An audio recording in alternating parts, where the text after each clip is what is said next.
Olá, pessoal! Dando prosseguimento ao nosso curso, a gente vai para o capítulo 10, a gente vai ver o gráfico do espaço pelo tempo, tá bom? Como vai funcionar o gráfico do espaço pelo tempo? Como a gente vai construir o gráfico? Esse gráfico, gente, tem tudo a ver com a função horária que a gente viu no capítulo anterior, tá bom? Como que a gente vai fazer? Olha só. Através da função horária dos espaços, é possível a gente construir esse gráfico que vai representar esse movimento. Tá? Então, usando tudo que a gente viu lá nos capítulos anteriores, a gente vai conseguir fazer isso. E olha só como vai ficar. Antes de tudo, a gente tem que relembrar que a velocidade positiva, o movimento é progressivo. E a velocidade negativa é o movimento retrógrado, tá bom? Então, esses conceitos, eles vão ajudar a gente na construção do gráfico. Então, esse é o gráfico. O eixo vertical, o espaço, ou eixo Y, que a gente chama, né? É o gráfico, que a gente representa a letra S. O eixo horizontal é o tempo, tá bom? Então, olha como vai ficar. Se a minha reta estiver subindo, significa que o meu movimento é progressivo, significa que a velocidade é positiva. Então, reta subindo, velocidade positiva.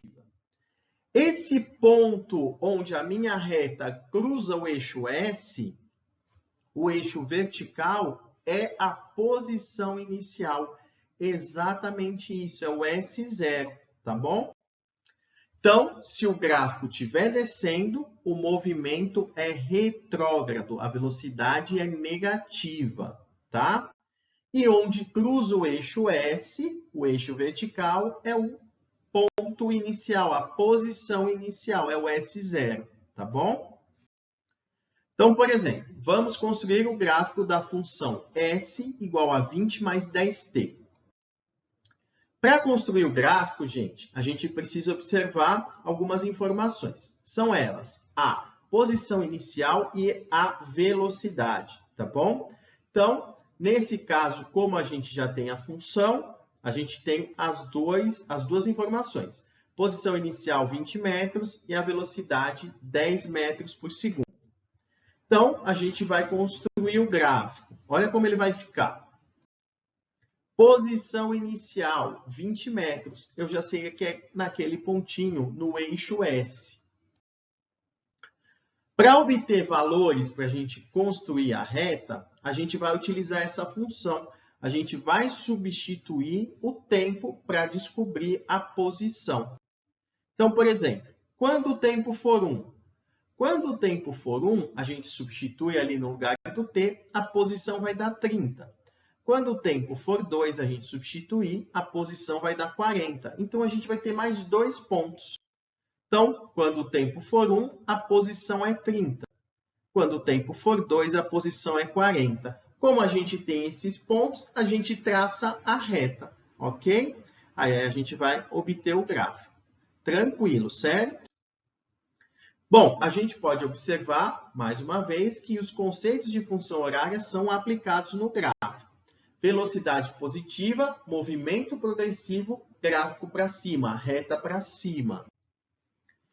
Bom, e se a gente tiver um gráfico? A gente vai fazer o contrário agora. A gente tem o gráfico e a gente vai obter a função. Tá? Então, é possível sim a gente obter. Então, olha só, a gente tem esse gráfico de espaço pelo tempo. Tá? Bom, a gente já pode ver que a velocidade aí vai ser negativa. Como a gente sabe, que o gráfico está descendo. Aí eu sei que quando o tempo for 10, a posição é 5, e quando o tempo for 50, a posição é 30. Então, como que a gente vai obter os dados, a função horária? Bom, primeiramente, a gente vai observar esses valores. Quando o tempo for 10, a posição é 5. Quando o tempo for 50, a posição é 3. Outra coisa, né, que a gente já viu, que a velocidade é negativa, o movimento é retrógrado, o gráfico está descendo. Eu vou substituir esse tempo e esse espaço na função horária, no S igual a S0 mais VT. Tá? Então, vai ficar 5 igual a S0 mais 10 vezes V e 3 igual a S0 mais 50 vezes V. E isso vai cair num sisteminha. Quando a gente resolve esse sistema, a gente vai chegar que a velocidade é menos 0,05 metros por segundo e o espaço inicial é 5,5 metros. Então, substituindo, já que a gente encontrou o S0 e o V, a gente vai ter S igual a 5,5 menos 0,05T. Então, se a gente tem o gráfico, pega os valores de S, substituo na função e de T, substituo na função. Resolvo o sistema e vou chegar no S0 e no V, obtendo assim a minha função horária. Bom, gente, dicas para esse tipo de exercício. Use sempre os conceitos anteriores para a gente determinar o espaço inicial e a velocidade. Use uma tabela quando você tiver que fazer o gráfico, vai facilitar, tá bom?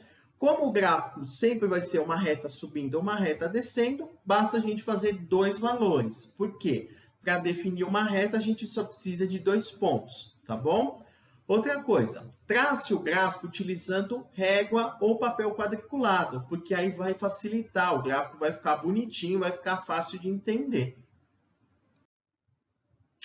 Obrigado por assistir mais esse capítulo, vamos rumo ao capítulo 11.